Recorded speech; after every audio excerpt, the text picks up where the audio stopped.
Pranesh M just demolished Gukesh D with a tactical display, so brutal the engine couldn't even keep up. This isn't just a win. It's a structural masterclass where the Caro-Kann goes completely off the rails. If you want to see how a 2600 rated Grandmaster punishes a minor inaccuracy, you are in for a serious ride. Let's dive into the carnage. We start with the Caro-Kann Advance variation. White chooses e5 immediately, clamping down on the center. Gukesh replies with bishop f5, the classic setup. White wants to space out the position, while black is looking to solidify. It is a slow structural battle that feels like a quiet walk in the park before the storm hits. Pranesh is testing Gukesh's patience, aiming for a long-term squeeze in the structure. Knight b3 is an interesting choice here. Instead of the usual development, White wants to control the d4 square and potentially launch a queenside expansion. By moving the knight, he's signaling that he doesn't want to engage in early exchanges. It's a very modern prophylactic approach. He's essentially saying, I see your plan, and I'm going to make sure your pieces have zero room to breathe. Wait a minute. h4 is a statement. Pranesh is not playing for a draw. He is throwing the kitchen sink at the kingside already. He's looking to displace the bishop f5 or potentially prepare an aggressive storm. In a position like this, early aggression can backfire if you don't back it up with concrete moves, but Pranesh seems ready to roll the dice. This is where the game turns from a positional grind into a tactical war zone.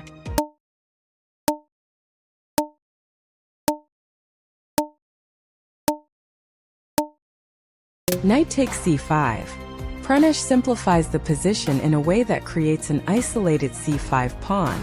It seems counterintuitive to trade off his best piece, but look at the pressure he's applying to the queenside. By eliminating the defender, he is inviting Gukesh to take back, which will inevitably weaken his light square complex. This is an elite-level calculation where the positional gain outweighs the material balance. Pawn takes c5. Now that c5 pawn is a thorn in black's side. It prevents the natural development of black's pieces and cuts off the coordination between the queen and the knight. Gukesh is now forced to play defensively, and when you put a 2700 rated player on the defensive, they eventually start to crack. The pressure is mounting on every single square. Queen a4 check. This is the engine's favorite move. It forces knight c6, committing the knight to a square where it will be harassed by the bishop b5. By forcing the knight out, White is dictating the tempo entirely. Gukesh has to react, and every move he makes now feels like he is falling deeper into the trap set by Pranesh. It's elegant, it's precise, and it's completely suffocating. White castles queenside. This is a massive shift in the momentum.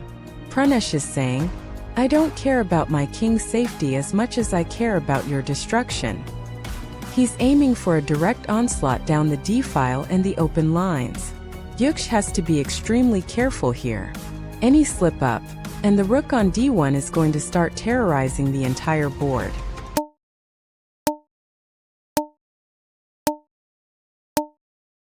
Pawn b4. This is the nail in the coffin for the queenside development. White is essentially closing the door on black.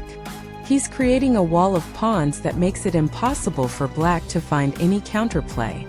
While Gukesh tries to push d4 to create chaos, Pranesh is simply unfazed, maintaining his structural integrity while planning the final blow. It's truly beautiful chess.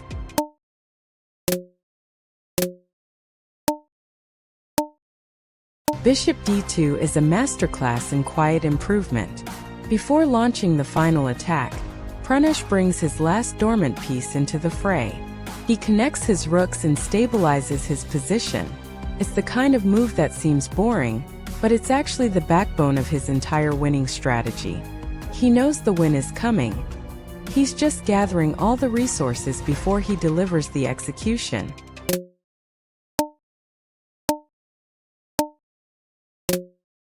Bishop takes h7. Pranesh eliminates the defender of the king side. With the bishop gone, the king h8 is left naked and vulnerable. Gukesh tries to recapture with rook takes h7, but the damage is done. The structural imbalance in the center and the lack of coordination on the queen side mean that black is effectively playing with one hand tied behind his back now.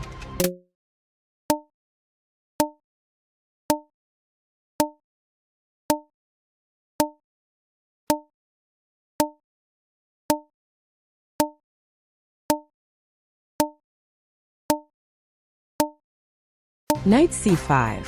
This is a devastating fork. The knight is sitting in the center of the board, hitting everything in sight. Gukesh is completely paralyzed. If he moves the queen, he loses the rook. If he does nothing, he loses the game. This is the moment where we realize that Pranesh has been calculating 5 moves ahead for the last hour. Pure class.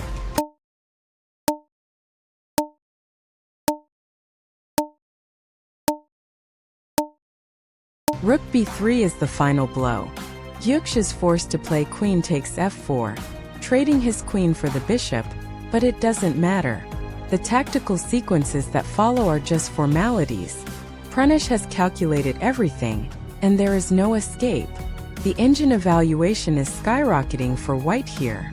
This is exactly how you dismantle a super GM in the most clinical fashion imaginable.